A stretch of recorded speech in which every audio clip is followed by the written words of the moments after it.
first step for making my chocolate bar entirely from scratch will be harvesting the fruit of a cacao tree. Since cacao is not native to Minnesota, I'm gonna have to head south.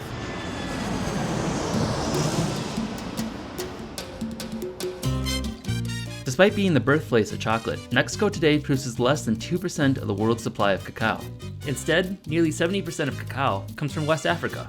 With constant reports of the use of child labor and forced labor in this industry, there's a very real possibility that the chocolate you eat every day is made by the hands of child slaves. With this dark side to the production of chocolate, I wanted to find a more socially responsible source for my chocolate. The Soconusco region of Chiapas, Mexico is believed to be one of the earliest locations where cacao was grown as a crop, as far back as 4,000 years ago. Despite many challenges, this region still produces cacao, just as their ancestors did millenniums ago. There are three main varieties of cacao plants: Forastero, Criollo, and Trinitario. 80 to 90% of chocolate is produced from the Forastero variety because of its higher yields and stronger disease resistance. However, the Criollo is a much rarer variety, known for being a delicacy. In Soconusco, we met up with Jorge, president of CASFA, an organization of farmers who are creating a sustainable method for producing cacao that both respects the environment and the local farmers. ¿Está bien si video esto? No. No? This region of Soconusco is known for its production of Criollo cacao. After arriving in the city of Tapachula, Jorge took us out to the jungles where they grow their cacao. Instead of a plantation farm with fields of cacao trees, their trees are integrated into the natural ecosystem of the jungle. This method is more environmentally stable and prevents deforestation and monocultures that would increase the spread of potential cacao diseases. After a short trek into the jungle, in the sweltering 90-degree heat of this humid December day, I assisted Jorge by planting a seedling that they had matured in their nursery. He had me count off 4 paces from the next closest cacao tree to ensure that they wouldn't compete with each other. Then they had me clear the brush with a machete. Muy bien, muy bien. Then dig a hole. I then filled the hole with organic compost to give the nutrients it would need. Then we planted the sapling.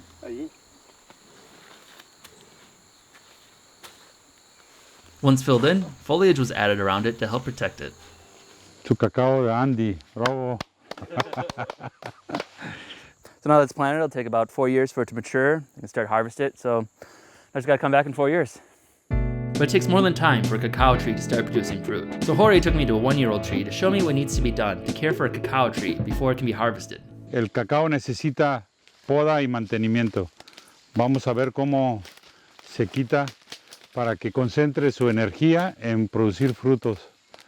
They had me go through and trim any extra sprouts that the tree had grown, forcing it to instead put its energy towards growing the cacao fruits and to grow more horizontally instead of vertically. An extra challenge to gardening in the jungle was some of the not-so-friendly insects. Le da energía a la hormiguita. Next, we leveled out the land around the tree to help protect the roots.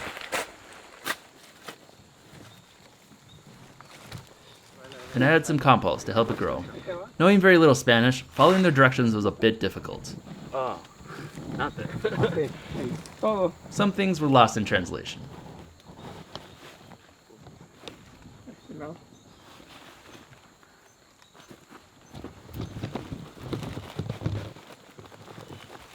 Lastly, the cacao tree requires a balance of shade and sun. So we had to trim some of the surrounding trees so we'd get just the right amount. My machete skills weren't exactly the best.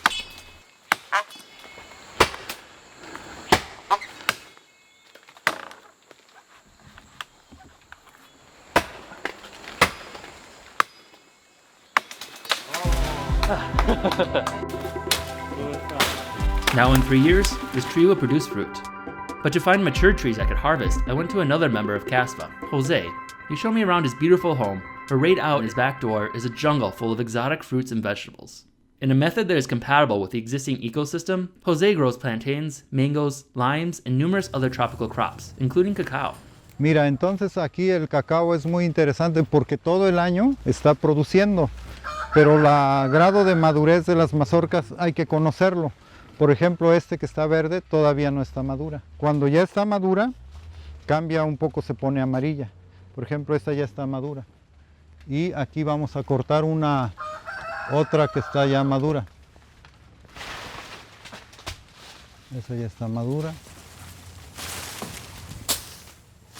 I found it incredibly captivating to handle these strange, alien-looking pods that just grow out of a tree. I've never really made the connection that the delicious chocolate we eat actually comes from a tree's fruit.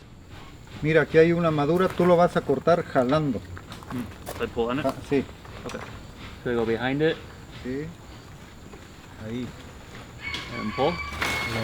Un golpe como karate. One, yep. Ahí va, bien. There we go. Sí. Muy bien.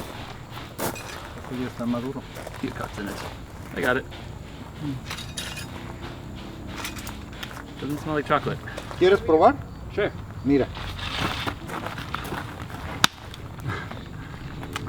Este, un buen aroma. Smells like a fruit. Y ya puedes Can I comer. just eat this?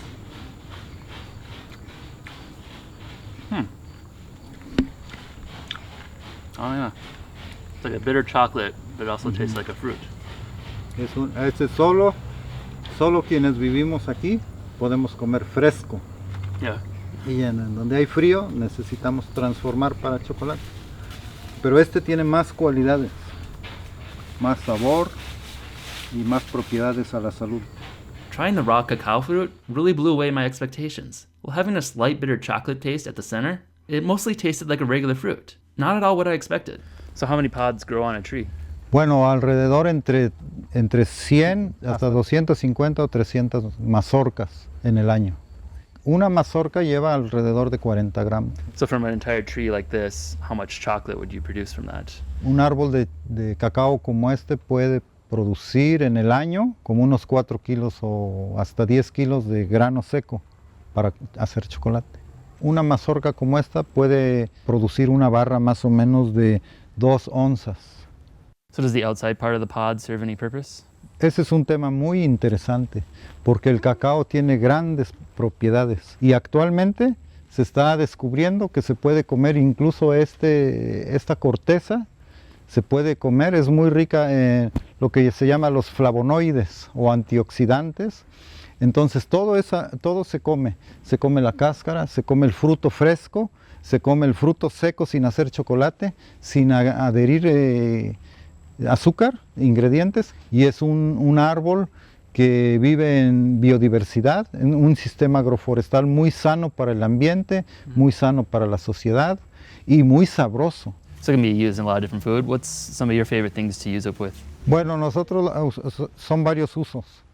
Lo más comercial es en chocolate, pero también estamos vendiendo los granos para comerlos así. Hay un mercado que nos compra granos para comer granos crudos, o hacemos también nibs, que son los granos ya quebrados y sin la cáscara. Y nosotros aquí con la familia lo usamos también en bebidas tradicionales, por ejemplo el pozol. Es una bebida que lleva la masa del maíz y agregado cacao molido, entonces es una bebida muy fresca y muy nutritiva. Inside, Jose showed me some of the other products, including the raw nibs, which had a nice chocolate flavor, while not being overly sweet, and resembling the texture of flax or oats.